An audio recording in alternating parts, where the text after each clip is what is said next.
All right, ladies, we are on Bill's story, page 11. I saw that my friend was much more than inwardly reorganized. He was on a different footing. His roots grasped a new soil. Despite the living example of my friend, there remained in me the vestiges of my old prejudice. The word God still aroused a certain antipathy. When the thought was expressed that there might be a God personal to me, this feeling was intensified. I didn't like the idea. I could go for such conceptions as creative intelligence, universal mind, or spirit of nature, but I resisted the thought of a czar of the heavens, however loving his sway may be. I have since talked with scores of men who felt the same way. My friend suggested what then seemed a novel idea. He said, "Why don't you choose your own conception of God?" That statement hit me hard. It melted the icy intellectual mountain in whose shadow I had lived and shivered many years. I stood in the sunlight at last. It was only a matter of being willing to believe in a power greater than myself. Nothing more was required of me to make my beginning. I saw that growth could start from that point. Upon a foundation of complete willingness, I might build what I saw in my friend. Would I have it? Of course I would. Thus, I was convinced that God is concerned with us humans when we want Him enough.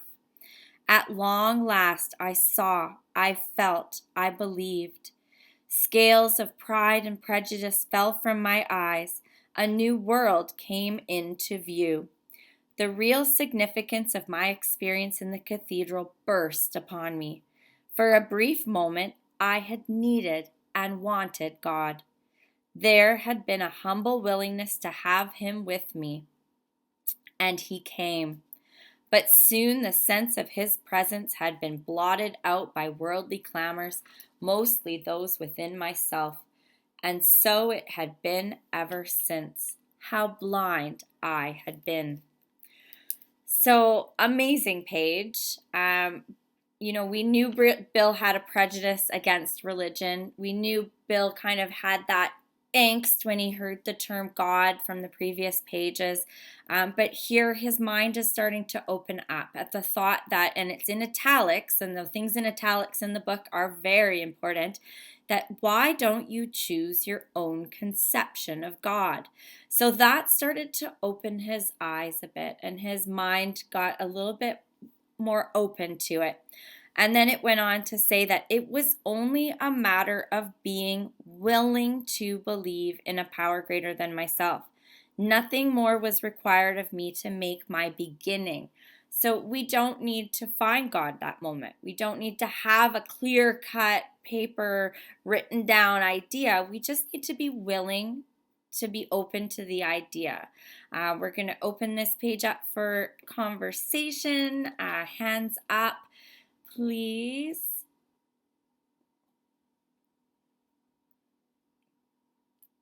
There's got to be a hand coming up. Yvonne. Hi, I'm Yvonne. I'm an alcoholic. I know for me, when I came in these rooms, I had a lot of. I didn't like to hear the word God. It made me uncomfortable. I had experience with a bunch of different religions, and I knew religion wasn't for me. I had always felt like I was spiritual. Well, I would know way different now. I was just a tiny bit. But being able to choose my own conception, I think really helped me where it wasn't pushed down my throat. And that, I had felt growing up in all of that. And um, I could, this kind of, well, people call their gods whatever they want. I call mine bug. And kind of the lightning bug, and it's there. You can see it when it's dark, anyways. But being able to do that and to know that it's mine and to know that it's there, and And this where it says it's only a matter of being willing. And I think that was the key, where after I had been in the rooms long enough, the willingness was there when I saw what it could do. And now I I talk to my higher power when I'm out on my walks in the morning, and if I get sidetracked and I don't, or I miss it. I really miss it, and it just feels like the day isn't complete until I do. So yeah, this is a really good page. Thank you. Thank you so much. Grace? Yes, hi. This was extremely important to me, and through the many years that I've been around the program, I think this is a key thing, especially for beginners. If they came into this program and there was any specific religious bent to it, I think we would put them off because we're spiritually ill when we come into this program. We're not healthy people. And I just think this is a wonderful way in which to say to anyone, well, if you couldn't do it on your own yesterday and you were able to not drink by the end of the day, something a little bit more than you helped you. And that's even when I first came in. I could not stop drinking. I made my first meeting and I never drank again. How in the world does that happen when you've tried everything else? So I think that that is a key. I think that, I still am put off with masculine words and pronouns connected with a higher power because it humanizes it and it's not where I'm at. But going always back to the God of your understanding, is just wonderful. It's just keeping that spiritual piece of this program that's absolutely necessary for us to get well. Thank you. Thank you so much, Grace. Flo? Flo, you're unmuted. Hi, I'm Flo. I'm an alcoholic. I just wanted to point out that that's step two. It was only a matter of being willing to believe in a power greater than myself. Nothing more was required. And from there to the bottom of the page is basically just step two, right there in black and white. Thanks. Thank you. All right, Charlene. Hi, I'm Charlene. I'm an alcoholic. I came in a little bit late. I apologize. When you said, I saw that growth could start from that point. It goes to show that when you see something that you want, and Bill saw something that he wanted, he's like, okay, there's a little bit of hope and a glimmer of hope there. And I was just looking up the word antipathy, which means a deep-seated feeling of dislike or aversion, which I've had my entire life. So it's so great that all we have to do is call upon God, and he's literally right there waiting. Like, you don't have to do anything else but that. Your prayer could be, God, help me. And he's right there to help you and guide you and show you the way. So a lot of hope in this page. And then the one last sentence there had been a humble willingness to have him with me, and he came. Exactly what I just said. God help me, and he's right there. Just a great page of hope. Thanks. Thank you, Charlene. Megan M. Hey everybody, I'm Megan. I'm an alcoholic. I love how Ebby came here, even though his strict belief in his Christian ways, he was so open to Bill and giving him so much leeway that he even said, he's like, why don't you choose your own conception? Even though, like, he strictly believed in the Christian God and the God of, the God, his own God was like a strict belief, but he's even opened Bill's mind even more. Like, why don't you choose your own conception? And this is what's amazing, like, where he's not preaching, he's not sitting there preaching about his God. And, and it's only a matter of being willing to believe. And that's what a lot of people, I feel like, especially a lot of newcomers that come in, they see these steps and they overanalyze it. They make this like it's this huge thing that they have to do these specific things and it has to be done at that point. And it's like none of us came in that way. and it's very, like, we can overcomplicate anything. I always say, like, I can turn like a paper cut into an amputation, like that's how like dramatic I could be. So it's like, this is where it's so simple, but it's for complicated people. And we are complicated people, most of us. And this was just like, just the start of the steps, like Flo had said, this is step 2. This is where he got his idea from step 2 coming into, into the steps. And, he was definitely willing to believe, but I do believe he went out after this again because he didn't have step 1 down right away. He didn't think he was powerless. And that's where it's like the steps are in order for a reason. You have to have step 1 down before you start moving on. But this opened up his mind, and it was like, these guys were right, So that's all I had to share. Thank you. Thank you so much, Megan. Jenny D, would you like to share on this page? Thank you, Kim. This where he says I'm Jenny, I'm an alcoholic. Sorry. That statement hit me hard. That statement hit me hard when I read it for the first time.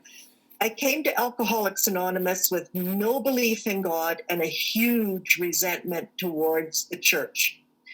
And specifically the church I was raised in, but it expanded to any kind of religion, big resentment. In fact, I was more afraid that I would not be able to stay in this program because I couldn't believe in God than I was that I would drink. That was my fear. I am not going to be able to believe in a God. When I read this, why don't you choose your own conception of God? And I was fortunate I read it with someone, this particular part, that something clicked, and I knew this is different than what I knew of religion or God.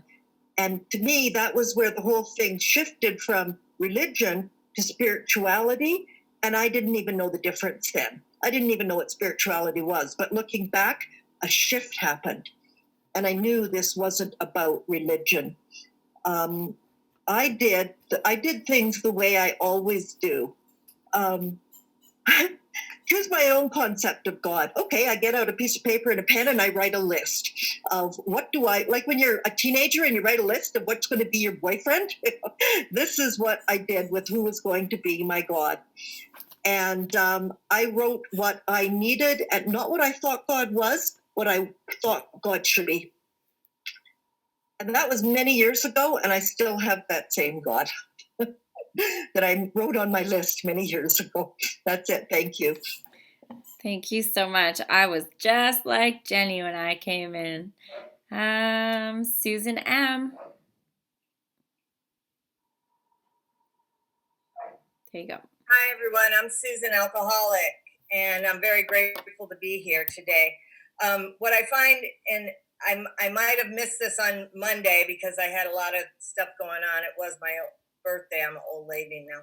But I had a lot of people come by because of Alcoholics Anonymous.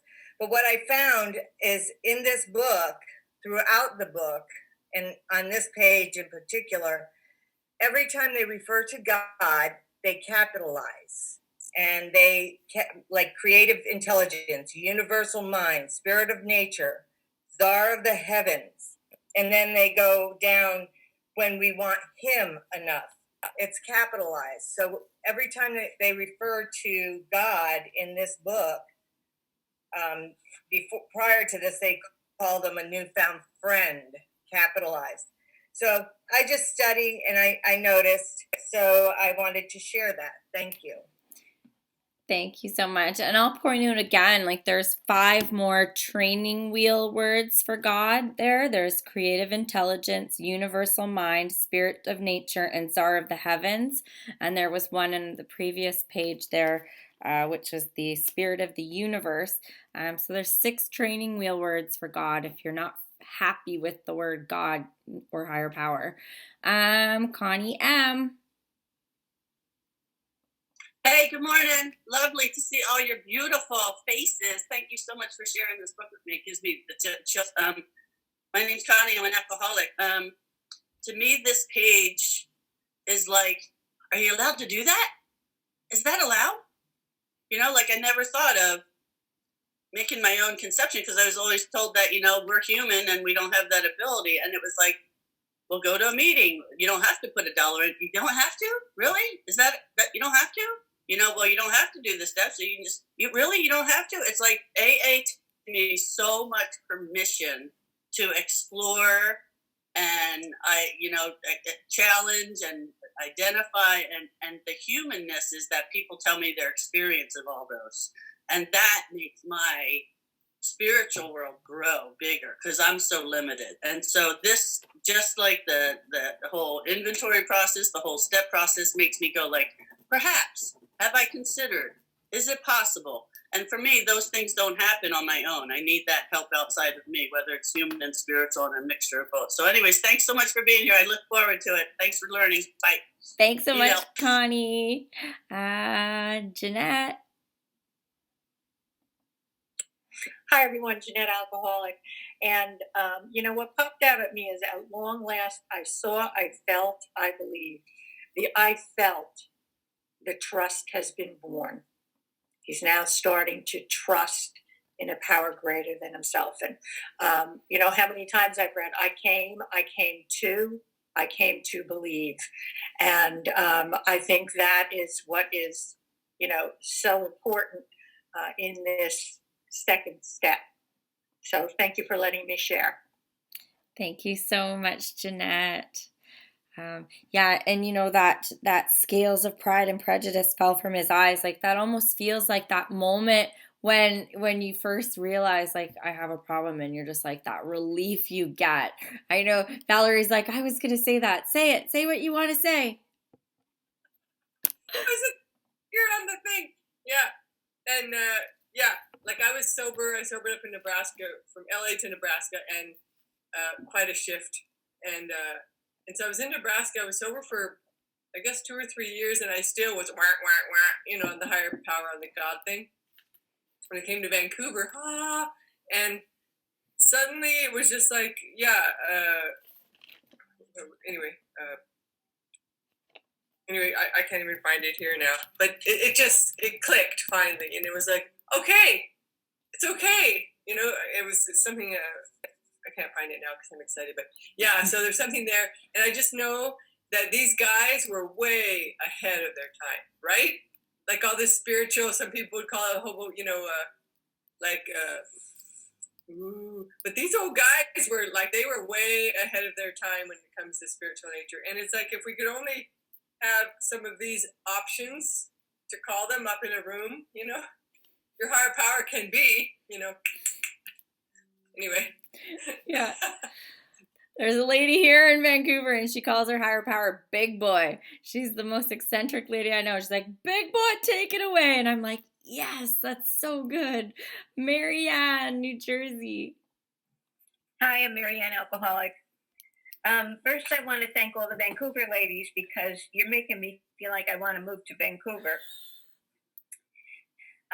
When I read this, the part that stood out for me was, choose your own conception of God.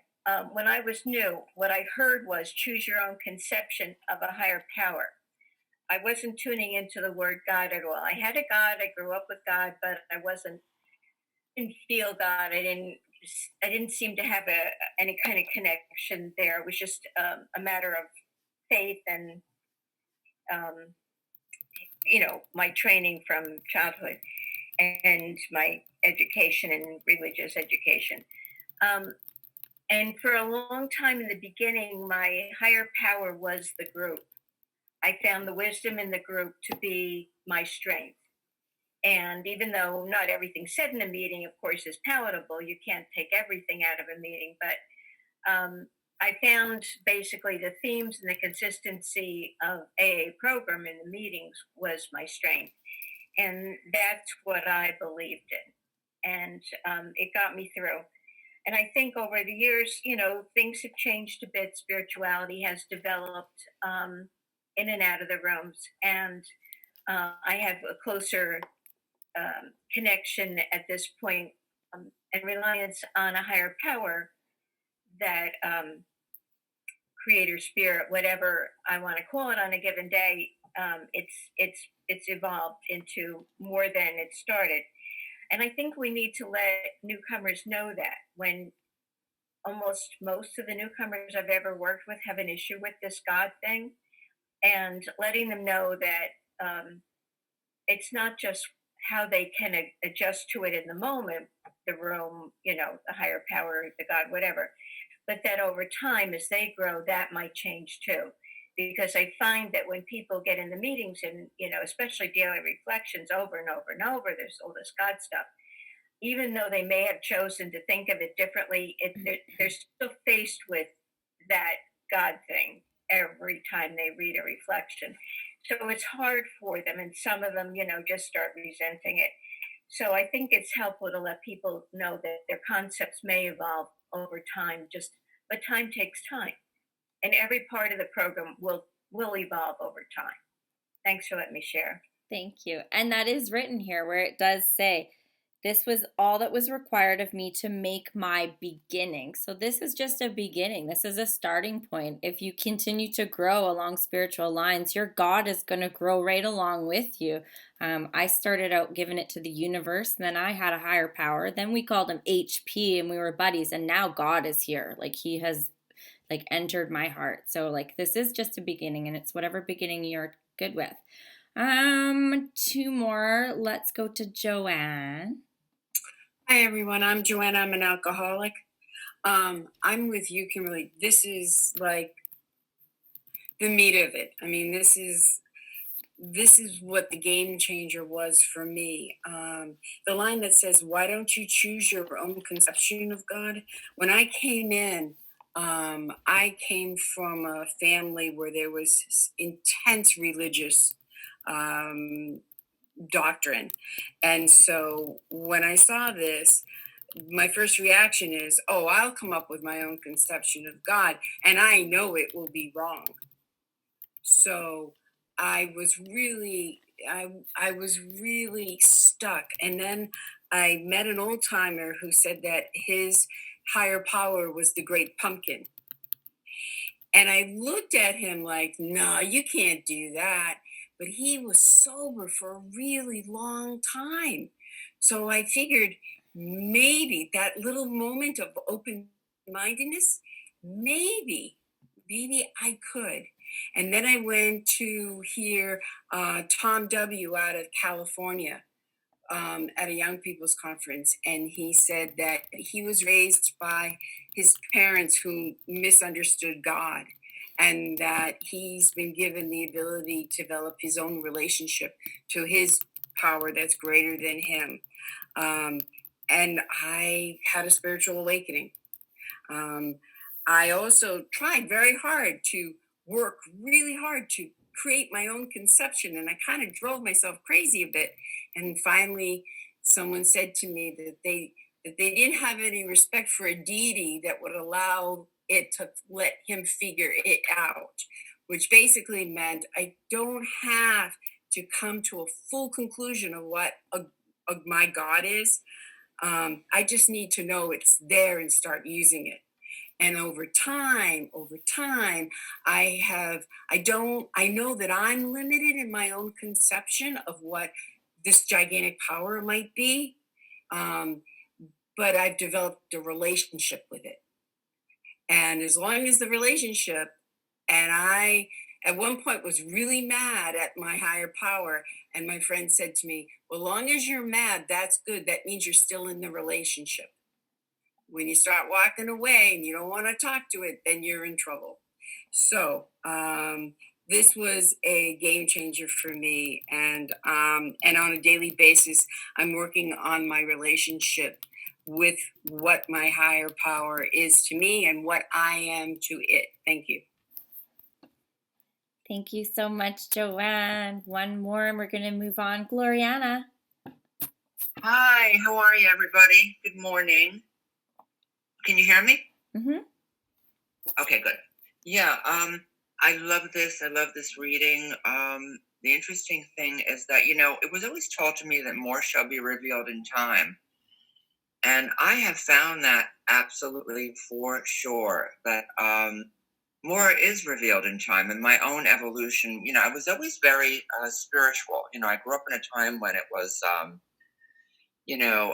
there was I guess where I grew up too, it was sort of like more like growing up in California, but I was in Eastern Long Island. And everybody was into Eastern beliefs or other sort of things, spirituality. We would read all these things like the Prophet or, oh my God, Tibetan Book of the Dead, all these other things, because everybody was trying to expand their concept of higher power. And then, I was really raised with half-baked Catholicism, and I was actually from Jewish roots. Go figure. Years later, I wound up at a very desperate time in my life and in my recovery. For a long time, I did more of a nature religion, and I still can't get away from that in a way that I could see. I can acknowledge when I go out and look at the sky. That's what God comes to me that way. That something is organized. So I think of it that way. And I had a conversation with a rabbi about this, and he said to me that it's very hard to put a face or a absolute distinction, etc., on God, just to believe that there is a power greater, which I always did. And I really feel the mere fact that I survived from childhood on, there was absolutely, sorry, she's got her lamb chop.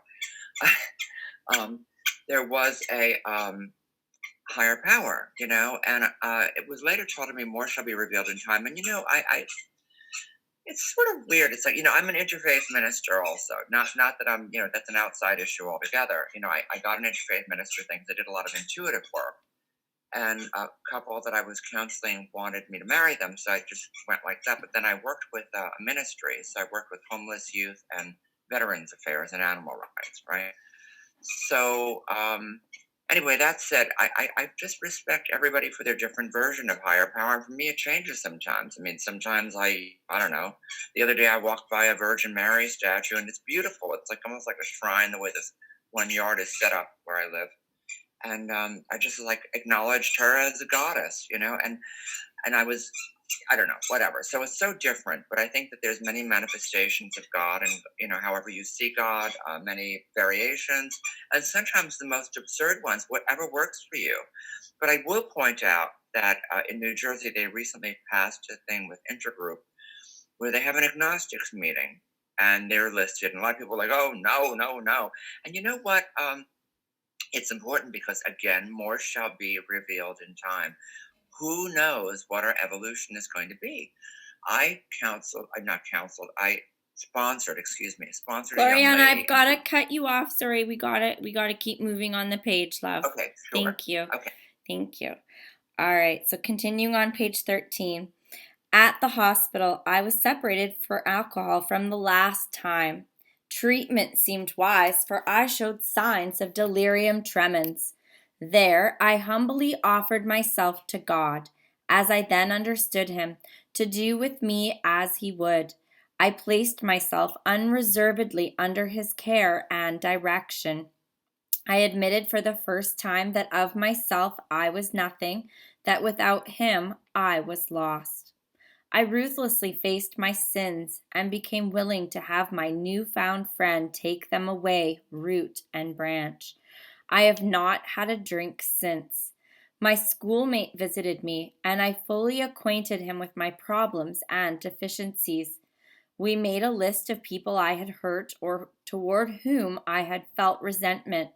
I expressed my entire willingness to approach these individuals, admitting my wrong. Never was I to be critical of them. I was to right all such matters to the utmost of my ability. I was to test my thinking by the new God consciousness within. Common sense would thus become uncommon sense. I was to sit quietly when in doubt, asking only for direction and strength to meet my problems as he would have me. Never was I to pray for myself, except as my requests bore on my usefulness to others. Then only might I expect to receive, but that would be in great measure. My friend promised that when these things were done, I would enter upon a new relationship with my Creator. that I would have the elements of a way of living which answered all my problems. Belief in the power of God, plus enough willingness, honesty, humility to establish and maintain the new order of things were the essential requirements. Lots on this page. Lots and lots and lots. So the first I want to say is that this is based on the 6 tenets of the Oxford group, because at this time they had not yet developed the 12 steps of Alcoholics Anonymous. So the 6 tenets of the Oxford group are complete deflation, dependence on God, moral inventory, confession, restitution, and continued work with others. And so you can see that in his story here. And if you uncode it, and I'm sure we're all going to discuss it, we can match them up to the steps of now. But for me, one thing that I always come back to, and it is a contentious issue because everyone does love the reading on page 417 that acceptance is the answer. For me, the acceptance is not the answer. The answer is right here, that this relationship with my Creator and doing this way of life is going to answer all my problems. It's on the bottom of page 13. My reliance upon God and my working the 12 steps of this program is the answer to all my problems. For me, acceptance only causes more resentments. So let's discuss this page. There's so much on it. Tina has got her hand up. Tina. Yeah, hi. Hello, everybody. I'm an alcoholic. My name's Tina, and this page, it's the rest of the 12 steps. It's 4 through 12. It's all right here. The confession, the realization of what needs to be confessed, the confession, the character defects, the willingness, to take a daily inventory and be of service to others through prayer and meditation. No, not in those exact words, but this page sums up the rest of the steps. And that's just unbelievable. I never realized that until we took it and we broke it down just now. I never realized that is all encompassed in this page. And that's incredible. That's just incredible. I've read this book many times, and I have never realized that until now. So thank you so much. That's it. One of the best pages in the book, followed by my favorite page, Flo. Thanks, Kim. I'm Flo. I'm an alcoholic. I've just got all the steps numbered on this page. Step 3, there I humbly offered myself to God. And then I ruthlessly faced my sins and became willing to have my newfound friend take them away root and branch. That's a combination of 4, 6, and 7 as far as I'm concerned. And then, of course, step 5 is when his schoolmate visits him and he confesses his sins. And then 8 and 9 is when he goes over the people he had harmed and becomes willing to make, admitting his wrongs and never to be critical of them and to right all such matters. And then it goes on to 10, 11, and 12, exactly on the same page. And I've had this book numbered for a long time. And I just wanted to maybe hit somebody that hasn't seen that to point it out. Thank you. Thank you so much. Yeah, my page is written all up. All right, on this page, Faith. Hi, Faith Alcoholic, calling from Indiana. And I just want to share how grateful I am for this workshop. I've shared it so much, and it's just like it's allowing me to grow in a way that I didn't think was possible. And had I come into this program saying, yeah, I think I'll take a portion of that and a portion of that, I'm so grateful I didn't have that opportunity because I would have been mistaken. And right now I'm going through a lot, and it's like the big book has all the answers. Oh my God, big concept, right? And that's like what this program's founded on. And, what I can hear from this is for me, how free do you want to be, Faith? How free do you want to be? And I'm married and it's all good and stuff, but sometimes it's not, and this helps me to bring it back to where I need to be. And I for a sponsor, because I can listen on this line all day long, but really it doesn't matter if I don't put anything into action, So thanks everybody for sharing your story, and I'll continue to listen. Thank you, Faith. All right, speaking on this page, Megan M. Hey everybody, Megan Alcoholic. I also just want to correct myself. He did not go out after after the page before. So I just seen that he did not drink since that day. And like Flo, I have the same thing. Like I have the steps, it's like all on the side, like where he went through all the steps. And I have written next to page like 8 and 9 where it says, never was I to be critical of them. I was to write all such matters to the utmost of my ability.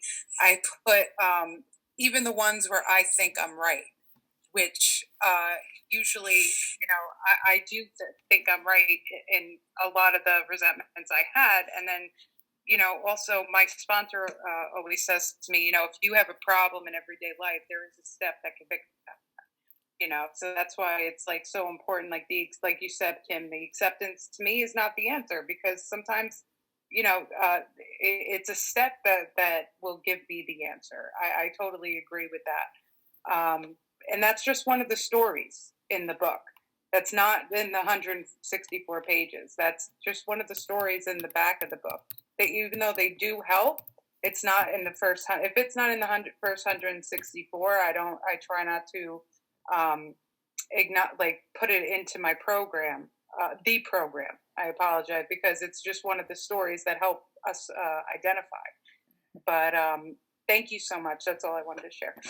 Thank you so much, too. And I will point out there at the top of the page, it says that he basically went from his kitchen drinking and he went back to Towns Hospital, where he was separated from alcohol for the last time. So he went basically to detox or treatment of today, and that's when he did this work.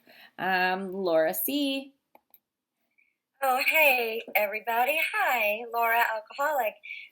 Yeah, I have my book all numbered like that, too. It's really great. And what I notice in reading it, what we've read up until, or what we read today before this, is there's so much, that foundation of reliance on God. He gets there, and then in like 2 paragraphs to 3 paragraphs, it's like all the other steps like fall into place. And it's so interesting that you ladies are bringing up acceptance, because for me personally, I can practice zero acceptance without complete reliance on God and faith that is the order of things, and I have to accept it the way God's like sorted it out for me, not the way, that good equals what Laura wants and bad equals what Laura doesn't want. That was the thing I learned in here. But it kind of demonstrates to me the amazing simplicity of this. Once we manage to create a relationship with a higher power and God. And, I love that saying that, I thank God for bringing me to AA and AA for bringing me to God, because that's exactly what my personal experience has been. I was raised with religion and had nothing but contempt for it, because in my limited little mind, it wasn't possible for me to see the enormity of what could be, with a higher power, with God, creator of the universe, whatever you want to call it, on my side, and a belief and a faith in that relationship, and a willingness to stay involved in that relationship. And now I'm kind of thinking, why do I make all the rest of these steps so hard? But if I have that, I can do it all. Anyway, thank you. Thanks for my sobriety. Thank you so much. All right, Connie M. Hi, my name's Connie. I'm an alcoholic. Thanks again. This is about learning for me. Like she said, like, God, so many things are brought up. So I have a question that I want to present to you guys, or AA, or just as a dialogue. I hear people when they're doing the steps and they say, what's my part? What's my part? What's my part? When I go over sponsors, I'm like, it doesn't say part in the book. To me, it says, what are our wrongs? What's our fault? What's our sins? where are my problems, deficiencies, where did I hurt? I felt resentment, wrong. And to me, it's like watering down the program for me personally. I love it that that's possible for some people. Like, hey, what's your part? You look at that, just like you start with a God easy and then you build up on it. But I kind of love the hardness of AA that, like, hey, if you want to stop drinking, this is the place to be, but you're not going to see any action unless you first stop drinking. Then you got to do the steps. You got to do some things in front. And accepting that the thing is my wrongs rather than my part. Because if there's a part, that means there's a piece left for you. When I cut up a pizza, I get my parts, but you get your parts. So when I'm talking about my inventories and my changes and my thinking and my ideas, I have to take ownership and look at that. And this just verifies that it doesn't say part. But, maybe that's just the step. That's my all or none. All or none thinking. It's got to be your part or not. It can't be, it's got to be right or wrong. But the program makes it easy for me in some ways. But I also love the authenticity that it gives me. Because that's what I got it from my sponsor when she asked me, are you still sober? And I said, well, and she said, you might want to think about your sobriety. She wasn't like, yeah, right, that. She was like, you might want to think about this. And it's like that authenticity is what I was looking for. Not to be yelled at or to be faulted because I drank again, but to be like, is this, are you true? Are you really not true? Are you going to encourage me like that? And so that's what I get out of the program. So thanks. Anyways, just dialogue. Thank you. Thank you. Yeah, for me, it doesn't say what's my part. I've never seen that word in the book, but it does say I acquainted with my problems and deficiencies, and I admitted my wrongs. So I hope that answers your question. Lois. Yes, I too have this all marked up with the steps, but for me, doing the steps is what gets me to the experience. And the experience is having a better relationship with the God that I understand. And, for me, if I don't have that God intervention in there, my life is going to run on my feelings always, always. So when my feelings are starting to run my life, then I know I've got to get back in touch with my higher power. So I really love the last paragraph that you read because it's giving you that belief that you're not in control. You've got to have that willingness, honesty, and open-mindedness to actually do these steps and work this program and maintain, like it says, the new order of things. So thanks for letting me share. Thank you so much, Lois. Wendy. Hey, Wendy, alcoholic. Yeah, two things in here that kind of struck me. One is just how quickly, Bill did the steps. And I think that's something that is lacking in a lot of meetings. Like, I don't, it's just not even talked about how important it is. And for myself, I started crying when you were reading the last couple paragraphs of this because I haven't had a drink in a really long time. But I don't have this life because I haven't done this way. And that's what's really hitting me. And I heard you speak yesterday, Kim, and I don't even remember what parts now, but I was just weeping because it's so clear to me that there's something I don't have. And without alcohol and without this, it's no wonder that I'm doing other behaviors and substances and things that, maybe are like not as bad. I'm air quoting. But this is what I want. This is what I need. And as long as I've, not had a drink and gone to meetings, I don't feel like I don't know, this makes me sad and very hopeful because I see like, oh, that's because, the alcohol and other things are sort of my solution because I don't know how to live my life. And this is showing me there's a totally different way to live my life. And that's what I need. And that's what I want. And it's like, oh, this is huge. This page, I always pages, but I don't know. I'm just really overwhelmed with all this, and I really appreciate everybody who's here. Thanks. That's why these are my favorite pages in the book. They're so good. And I will point out, because I have heard misinformation about some of this, and like you said, he got through it really fast. So some people say, oh, Bill did all of his amends before he left the hospital. But what it says in the book is he became willing to make any and all amends before he left the hospital. And that's huge, huge. Charlene. Hi, Charlene, alcoholic. continue to come back to this meeting because there's a lot of light bulb moments for me. And one of them was when Kim said, this is not about acceptance. Acceptance brings up a lot of resentments for me. Oh my God. Wow. Like, I'm getting goosebumps because that's the first time I've ever heard that. And it makes so much effing sense. Like, what the hell? This is a way of life that I've chosen. I was to test my thinking by the new God consciousness within me.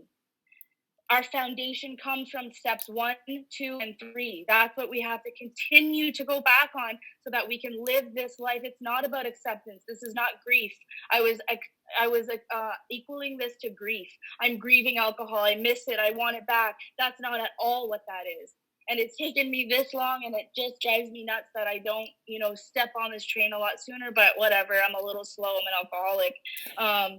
Just hearing this, man, it's so good. And then the part where he says, there I humbly offered myself to God as I then understood him. Progression.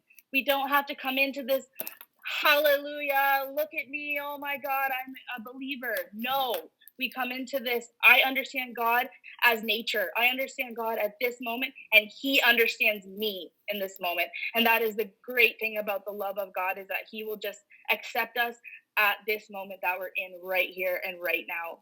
Just light bulb moments. Oh my God. Wow. You guys are all powerful. Love you all. Thank you. Hey, you're not a slow learner. I didn't get this version until after I was 2 years sober. So you're beating me right now. You're ahead of the game.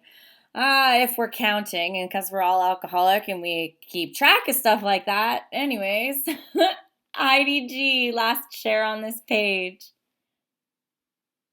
You got to hit your unmute. Heidi? There you go. There we go. Oh, okay. Thank you so much, Charlene. That was awesome. It's true. Like, I feel like when I first came in, not even that long ago, because I'm still really new, there was a whole muddy puddle of like all these steps together. And I'm just kind of taking this time, the space to dive in and just sort of let it all come to light. And little things are just like popping out. But what I noticed here is a kind of a real separation between the second and the third step.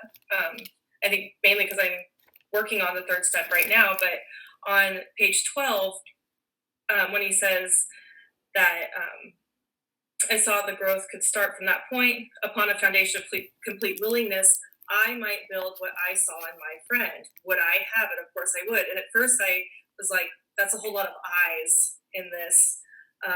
But that being the second step, I realize over here when he says, I therefore humbly offered myself to God as I then understood him to do with me as he would, place myself unreservedly under his care and direction. Like, there was that separation between that second step of willingness and the third step of actually offering of thyself, and to have God build with me as thy will. And so I thought that was kind of cool to see that breakdown. Thank you so much. Now we're moving on to my favorite page in the whole book. Simple, but not easy. A price had to be paid. It meant destruction of self-centeredness. I must turn in all things to the Father of Light who presides over us all. These were revolutionary and drastic proposals, but the moment I fully accepted them, the effect was electric. There was a sense of victory, followed by such a peace and serenity as I had ever known. There was utter confidence. I felt lifted up as though the great clean wind of a mountaintop blew through and through. God comes to most men gradually, but his impact on me was sudden and profound. For a moment, I was alarmed, and I called my friend, the doctor, to ask if I were still sane. He listened in wonder as I talked. Finally, he shook his head, saying, "Something has happened to you. I don't understand, but you had better hang on to it. Anything is better than the way you were." The good doctor now sees many men who have had such experiences. He knows that they are real. While I lay in the hospital, the thought came that there were thousands of hopeless alcoholics who might be glad to have what I had been so freely given. Perhaps I could help some of them. In turn, they might work with others. My friend had emphasized the absolute necessity of demonstrating these principles in all my affairs. Particularly was it imperative to work with others as he had worked with me. Faith without works was dead, he said, and how appallingly true for the alcoholic. For if an alcoholic failed to perfect and enlarge his spiritual life through work and self-sacrifice for others, he could not survive the certain trials and low spots ahead. If he did not work, he would surely drink again, and if he drank, he would surely die. Then faith would be dead indeed. With us, it is just like that. Oh, I love this page.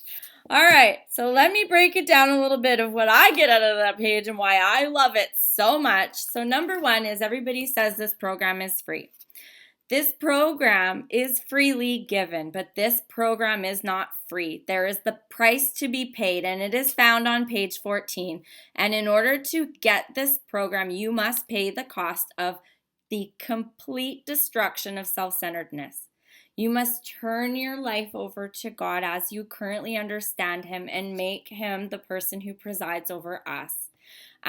Once you fully accept that, once you bring Him into your heart and you begin working this program and this drastic proposals as it's called, the effect is electric. There is a sense of victory. There is a peace and serenity. And guys, I know that because I have found that peace and serenity, and I have that in my heart. And you get utter confidence. That is my favorite gift from this program. I am no longer a girl that walks with my shoulders down and my head down looking at the floor. I walk into a room with my head held high, my shoulders back, because I have utter confidence. I'm no longer pretending to be this person. This is me. I'm backed by God, and I've got power. I've got voice, and I'm willing to pay the price and not be selfish and give this program. Calling his doctor, you're like, I'm crazy. I've had people be like, I thought you would have been dead in the ditch by now, Kim. But here you are, sober. Look at you. Like, I'm proud of you. Like, that is like Dr. Silkworth getting that call and be like, I do not know what happened to you. You were hopeless, but whatever you got, you're doing, do it. Keep doing it. And then it talks about like step 12, carrying that message. Because once you have this feeling, once you've got this electricity, you want to share it. Like, I can't help but help people because it's electric. I want to tell everybody and shout from the mountains how freaking amazing it is. Because I know how I used to feel, and I know how I used to feel now, and I want you to feel that too. And the biggest part of this for me is practicing these principles in all of our affairs. We've got to do this all the time, even when people aren't watching. I have thoughts of how I can help people at the strangest times, and God puts thoughts in my head when I see people, and I'm like, you should see if that lady's okay. And I'm like, no, God, I don't want to check on that lady right now. I'm busy. I got to go. And He's like, you should just ask that lady if you're okay. I'm like, she's going to think I'm crazy, but God tells me, go ask that lady if she's okay. And I'm like, hey, lady, I noticed you're not smiling. Are you okay? And I don't know what's going on in her life, but God wanted me to do it. So I do this in my life. And everyone I've ever met says I've done my steps. And they put a big fat period at the end of their steps. But there's not a period at the end of I've done my steps. There is another sentence, and it's found right here straddling these two pages, and it says that we then need to perfect and enlarge our spiritual life through work and self-sacrifice for others. This is only a beginning. It says it so many times. We have to continue to carry this message all the time. Ladies with their hands up, what do you got to add? Lois? Yes, I was thinking the exact same thing that you said. When I go to we call them disgusting meetings. When they're discussion meetings, because they'll talk about their problems, and I want to talk about the solution, and this is the solution. When we have hard times, it says it right here. We've got hard times right now. You work with others, and I tell people about these Zoom meetings at every other meeting I go to. I tell everybody about these Zoom meetings, especially you girls in Vancouver. I love Vancouver meetings. I love it. because you guys have got this solution down pat, and I love to hear it. I come back every single day just to hear it. So I'm so glad that you pointed that out. I've got a lot of this page all underlined. I love when the doctor said anything is better than the way you were. And that's how I feel. You know, when somebody says something to me, I go, anything's better than the way you were, because you don't want to go back there.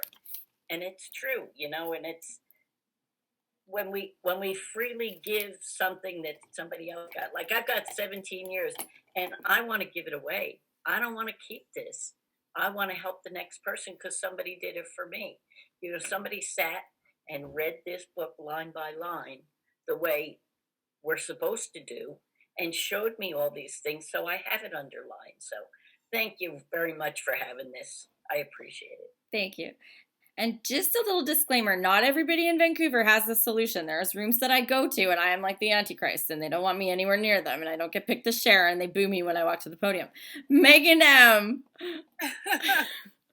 You're too funny. I get it. And Megan Alcoholic and Lois, you know, made a good point, you know, speaker discussing meetings, you know, and we call them speaker depression meetings because it's like, I feel like I need another meeting after I get out of there. Because it, like, people use the rooms to bring their problems to. And to me, that is for after the meeting when you pull somebody aside and, you know, listen, I have this issue. You know, for me, the meetings are to meet a new sponsee. The meetings are to share my hope, my experience, and my strength, not to share my problems that I have and not to discuss these issues. That's for me and my sponsor, to me, you know. And a lot on this page, you know, like, anything is better than the way you were. Absolutely. Absolutely. Anything was better than the way, and faith without works was dead. If I'm not putting any work into this program, there is a problem. And this is a program for people who want it. It's not a program for people who need it. Honestly, there are plenty of people who need it, but if you want it, you will get it because you will work for it. And that's what's important, is doing the work. I can't even tell you how many people I've seen get up on that podium and share that they have 20-something years and they haven't done a fourth step yet. And what I noticed about them is they were restless, irritable, and discontent. And that's because the meeting makers make it slogan keeps coming out of their mouth. And it's like, I feel like I have to do this work and I have to resolve, you know, the problems. And this is how serious it is. It's at the last paragraph that we read. If he did not work, he would surely drink again. And if he drank, he would surely die. Then faith would be dead indeed. With it was just like that. Absolutely. This is a, you know, this is a life or death program. You know, this is like, so if you're not carrying the message, you know, in the right way that it was carried in the book, that you have people's lives in your hands. You know what I mean? Like, this is like, being a sponsor is a big responsibility, and it's very important to share the original message that the first 100 men and women came to share with us. So very important to go through the book, very important to do that work, and constantly stay on step 11. I have to, if I'm not doing step 11, I can feel it and people can see it. There is definitely you know, it's constant conscious contact with God as I understood him. And you know, but that's all I got. Thank you so much. Thank you so much. Jackie G. Hey, can you hear me? Yeah, good. Hey, everybody. Jackie from White Lake, Michigan, here in the USA, and I'm an alcoholic. You know, when you're reading, I mean, there's so many things that pop out in these pages. There's highlighting and writing all over my pages, and there'll probably be more in 5 years and 10 years. Simple but not easy, a price had to be paid. It meant destruction of self-centeredness. I must turn in all things to the Father of light who presides over us all. You know, I held on to what my brain could do, and so I was totally turned inward into my own brain. You know, if my brain could make logic of it, then I did it. If my brain couldn't make logic of it, then I didn't do it. It didn't make any sense if I wanted control of my life logically to give up control. It just didn't make any sense to me. So so, I struggled with that. I struggled with that quite a bit, and I was really a heady person. Even the whole, the page before, talking about, where, what your concept of God was. I thought I had the perfect definition and concept of God. I thought I had it. I went from Catholic upbringing to evangelical churches as an adult, and I thought, oh yeah, I was far right. So far right. I needed to pop out the other side. But what I realized is when I finally came, and really applied myself to this program, was that was, being that way. Although I thought I was helping everyone at those times, it was all for me. It was all for me, and it was all to cover up this incredible storage of fears that I had on the inside, of anger. I was pissed at God, and yet I was trying to cover it up. And what I found out for myself, anyway, is that as long as I let someone else define God, then I'm putting God in a box. And when I surrendered to this and let myself go and let the relationship with God determine who God was for me, that gave me freedom and took God out of the box. I don't know if that makes any sense, but that's what worked. That's what worked for me as far as letting go. And I'll tell you, my concept of God, there are some things that are similar to before I came to the program, but man, oh man, there's some beautiful differences, and I'm very blessed. Thank you. Thank you so much. Joanne. Hi. There was this old timer a long time ago. She was from Texas. I was getting sober in Boston, and she said, "Just don't get so spiritual that you lose your footing." And I like that because for me, my higher power really is presented in love, and God, my higher power loved me to get me into the halls of AA, and so with that love, and I was taught how to love. I turn around and I work the 12th step. I reach out my hand. I had a very strange experience where I brought someone who was drunk to a meeting because she said, I really would like to go to a meeting. She was on a relapse. I brought her to a meeting, and then they gave out chips, and she went and got a 24-hour chip. And she came back, sat down, and held on for dear life. And at the end of the meeting, someone came to me and said, "She got a chip." And I went, "Yes, she's drunk." And I was like, because she has a desire to stop drinking. That's what love is. It's pulling the people out of snowbanks and getting them to, treatment. It's being taking a call at 2:00 in the morning, because it was done for me, because people showed me how to love, and now it's my turn to move it forward. That's it. Thanks. Thank you so much, Joanne. I had the exact same experience as you have. Connie M. Hi, sorry, my name's Connie. I'm an alcoholic. That's my life word, sorry. First of all, I have a question because it says, for a moment I was alarmed and called my friend the doctor. My question is, who is that doctor? And a bigger thing is that, these words, Father of Light and he, all around. It's like, again, that all or none. Me thinking like, he, if I have brother issues, hey, when I first came in. And the thing is like, you just have to breathe and know that this was spoken at that time and it can be incorporated. that hardness of the program, that softness, and there's so much for us in between to work on it. So, anyways, that's what I wanted to point out to those of that he thing, his. It's like so open. And there's one more thing. One time in the grapevine, I saw an invitation for a convention for atheists, agnostics, and free thinkers. And I think, oh my God, if AA can bring that many people with that open-mindedness together, I want in. Because that opens my eyes for what's out there that I can't see. And it just gives me the chills to think that one day I'll be able to attend agnostics, atheists, and free thinkers, because maybe that's what I am. I don't know. I'm just looking for this. So anyways, have hope for those who have those he things.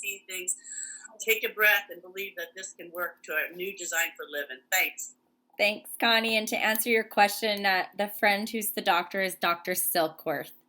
So it's Dr. Silkworth. And yeah, the Father of Light, there's your 7th training wheel word, right? Like, we can use any conception of God. It doesn't matter. Gloriana, finish us off on this page and we're going to move on. I had unmuted you. Hang on. You got it. Myself. Okay. There you hear go. me? Yeah. Hi, I'm sorry I went on so long before. I got a little on a tangent, but now I understand the format more. But yeah, a lot of people are asking about who the great doctor was.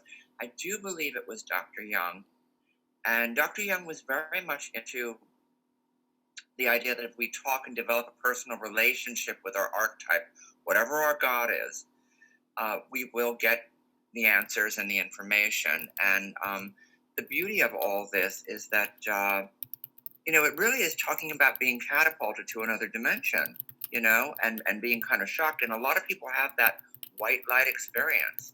Some it takes death and like dying clinically and being reborn. Others, it just happens. But for me, so much like the God of light and everything like that, I just see that, when I see the sun, I just say, this to me is God. I know I can't put my finger on specifically what it is. What he, she, it is just that for me, I acknowledge all the different versions, okay? But I know it works. And I don't know why it works. And you know what? It's not for me to say. I just know it works, and it's loving and it's supportive. And for me, my God concept is like a loving parent. But this is such a beautiful chapter because this is about like the psychic change, as everybody's put out. And it's so wonderful. This book is magical for when it was written, for how it still works all this time later. And as we evolve as people and as spirituality evolves, however it does, we'll always be able to get something beautiful out of this. Thank you.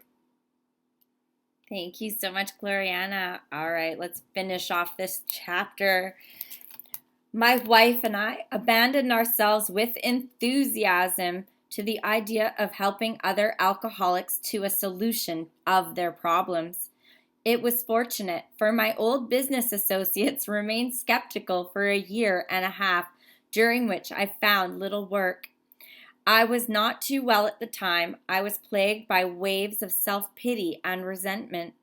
This sometimes nearly drove me back to drink, but I soon found that when all other measures failed, work with another alcoholic would save the day. Many times I have gone to my old hospital in despair. On talking to a man there, I would be amazingly lifted up and set on my feet. It is a design for living that works in rough going.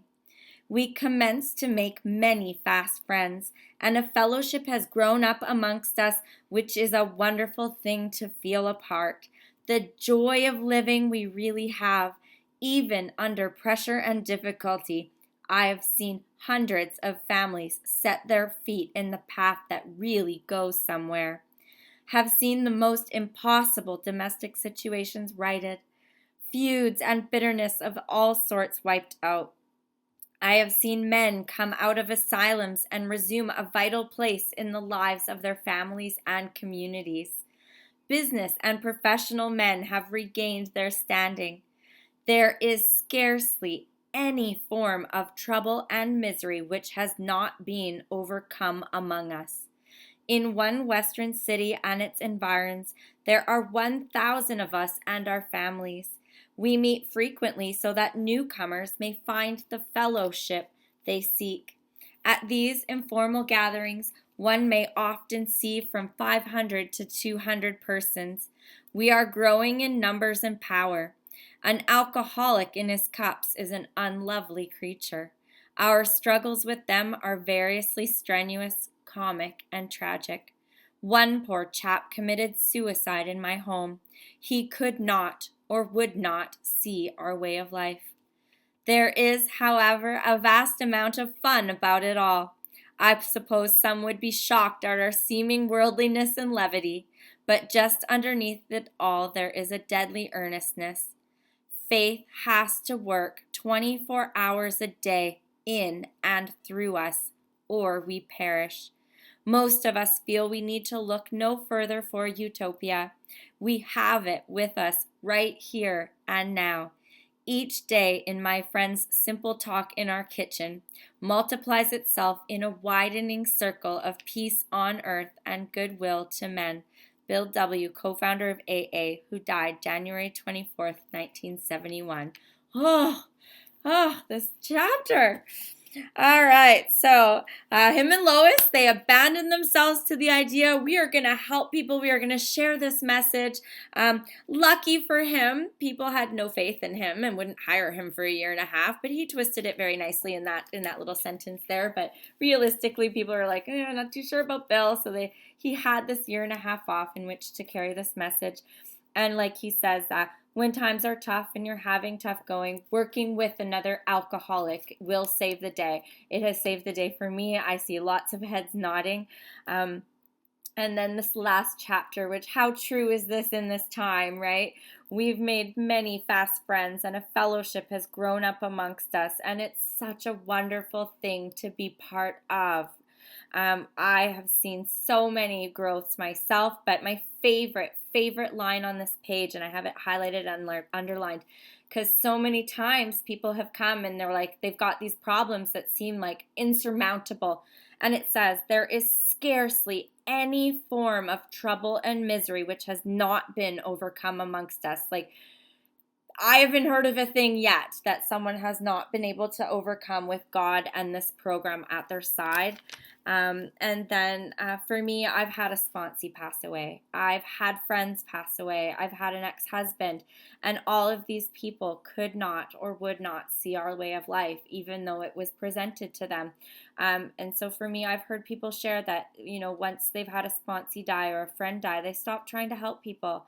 And they take it personally, and you can't. It's not up to us. That's between them and God, and it comes down to the fact that they could not or would not see our way of life. And, there is so much fun about this. Like, I'm a fun girl, but at the end of the day, like, I take this program very seriously. I take my responsibility very seriously to carry this message, and faith works in me 24 hours a day.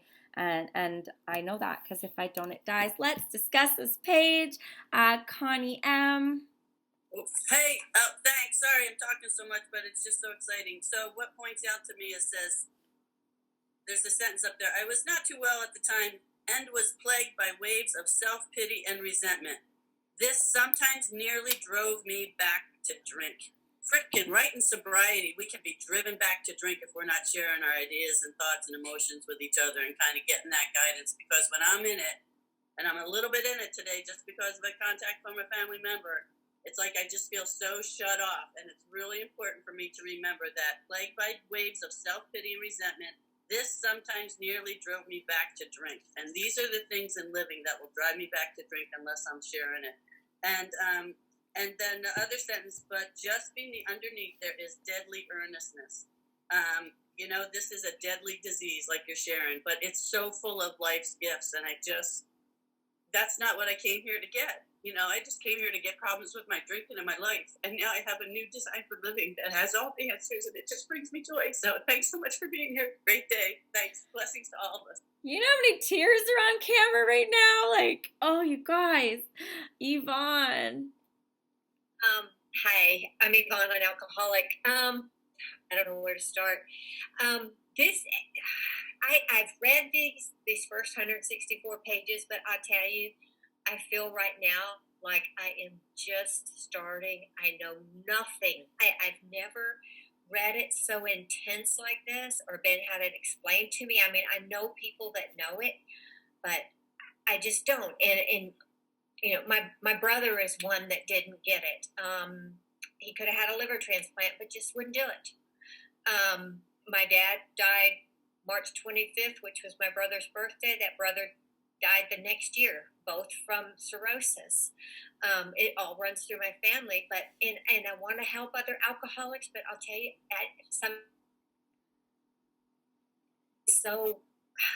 so unknowing. I don't know how to help them. I mean, I've got 2 sponsees, but it's like, am I doing the right thing? Am I being helpful to them? If this makes any sense, I don't know, but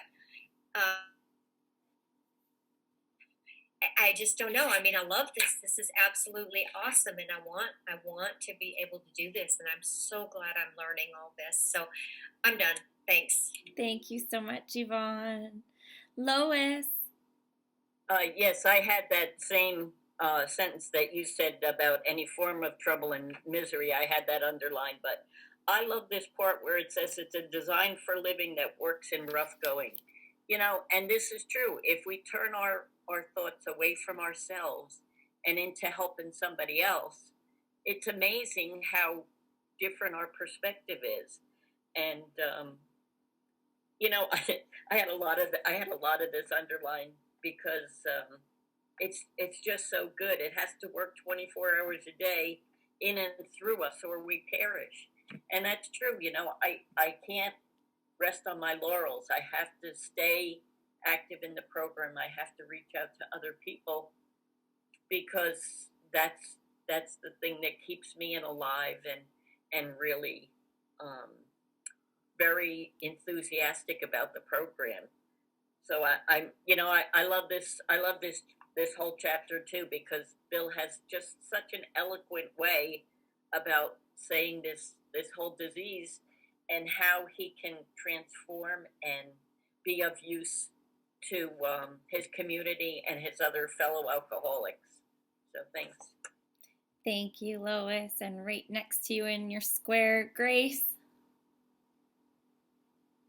Yes, hi. Two things quickly. The first was shocked at our seeming worldliness and levity. How many times have I been into a meeting or I've talked with people who are new in recovery and they just don't understand when they come to their first meetings? What are you all laughing about? You know, this is awful. My life is falling apart. Everything is terrible. And I come to a meeting and there's such levity, there's such laughter and lightness at times. And I think, well, that's another gift we've gotten, you know, and it's because we've gotten well. We've looked back at some of the absurd things that went on in our lives and now we can laugh at them. The other thing is, there was obviously when you talked about people all shedding tears at that one moment at the end of the reading, Kimberly, there's that collective understanding with you at that moment of what we all gain. And I think we all have that sadness that there are people, particularly in our own families, that are not able to grasp this program for whatever their reason, you know. And it proved to me about that thing about attraction only. You can't make it happen to anybody. You know, I too had, you know, a sister die. She had cirrhosis and she lasted a few years but died way prematurely. My father was an alcoholic, but I used to say he was the oldest living alcoholic in the world, and he just stayed in his life long enough for me to find some reason to come into the program. But you know, there is that sadness sometimes when we see what we have and the joy we are all sharing, you know, when we're on these meetings. And we can't give that away to some people, particularly our family members, that just can't get it, that relapse over and over. And it's sad, you know, and all we can do is hope that their higher power, you know, that they open themselves to it. Because I think that's what's needed. We just have to be opened at that moment, at the right moment. Thanks, everybody. Thank you, Kimberly. Thank you, Grace. Bev. Whoa, wait, there we go. Hey, good afternoon, everybody. Bev Alcoholic. Just a couple of things really quick. On page 15, where it says, my wife and I abandoned ourselves with enthusiasm to the idea of helping other alcoholics to a solution of their problems. Well, that just reminded me back to where it says in the book, abandon yourself to God as you understand God. And for me, I have to be 100% willing to share with other alcoholics. I used to worry in the beginning, was I doing it right? Was it all we can do is share our experience? of course, go through the book line by line with your sponsor or with my sponsees is what I do. And I have them do writing. But if I am recovered and I am sharing my experience, strength, and hope, I am doing to the best of my ability to help another alcoholic. I cannot keep anyone sober. And yes, I've had many people, a sponsee and others, to pass away from this disease. And it's unfortunate, but it's a fact that more of us don't make it than do make it. And we are the fortunate ones. We are the miracles. Thank God. And then just one more thing real quick, and I mentioned this last night in the meeting. We commenced to make many fast friends, and a fellowship has grown up among us, of which it is a wonderful thing to feel a part. The joy of living we really have, even under pressures and difficulties. And for me, I never felt a part of anything, because I always was too little or too much, not enough or more than enough. And just to have my eyes opened. And I also love the fact in this, I think it was the page before, but Bill's burning bush. We don't all have the burning bush that Bill had. It's many, many times, as you read in the back of the book on the spiritual awakening, it is of the educational variety. It doesn't happen overnight. I didn't get sick overnight. So how can I expect to be well overnight? I can't. And thanks for the person who shared on acceptance. And Kim started it, and then someone said how they used the first 164. That is the program. That's what Bill laid down. Yes, for me, the stories help me relate and make me feel a part of, but the 164 is the text. It's the book that I would use if I were in class. Thanks, and everyone have a blessed day. Thank you so much, Bev. Jamie. Hey, I'm Jamie and I'm an alcoholic. Something that I just really appreciated in this page is the fact that he points out, even though he gets a little time in sobriety, his life doesn't necessarily get easier, saying that, he's plagued by waves of self-pity and resentment. And I just wrote next to that, Bill's first year was hard, because I can totally relate to that. My first year was hard, and I had many moments where I was like, what, I thought I was going to be, flying high, now that I'm sober. But the reason why there is a program, a design of living, like it says, is because Bill knows, everybody knows, life is hard. You do have things that get thrown at you, but we have this design of living now that we can manage it, and using our higher power as well. So I just really appreciate that he pointed out that, even though I'm sober, I'm still dealing with life stuff. So that's all I got. Thanks. Thank you. And to add to that too is to point out that, he was in that first year and a half of his sobriety, but he was sponsoring and helping other people. I know people have discouraged other people from sponsoring in their first year or what have you, but Bill has completed his steps to the best of his ability. He's enlarging his spiritual life. He's got God, and he's carrying the message because he's had that spiritual awakening. Jackie G. Hey there. Thanks again for letting me talk. Well, thanks for letting me talk again. Bev, I'm glad that you brought up the part of the reading where it says that, my wife and I abandon ourselves with enthusiasm for the idea of helping others. And then jumping down, to, when I'm feeling self-pity and resentment, when I'm plagued by it, to me, that's just like, oh my God, I'm like, it's overwhelming. It's overwhelming me. That's what works. I can remember, doing a bunch of reading and then telling my sponsor, man, I found something that you are just going to be blown away. You're just going to love this. And she said, well, where is it at? And I said, Bill's story. And she says, what's that? And I said, well, he's talking about how working with others is, what keeps him sober and da-da-da-da-da, and I said, and did you know that if you do all the steps and you actually do step 12, it takes you right back to run. because you got to go through the steps with someone else.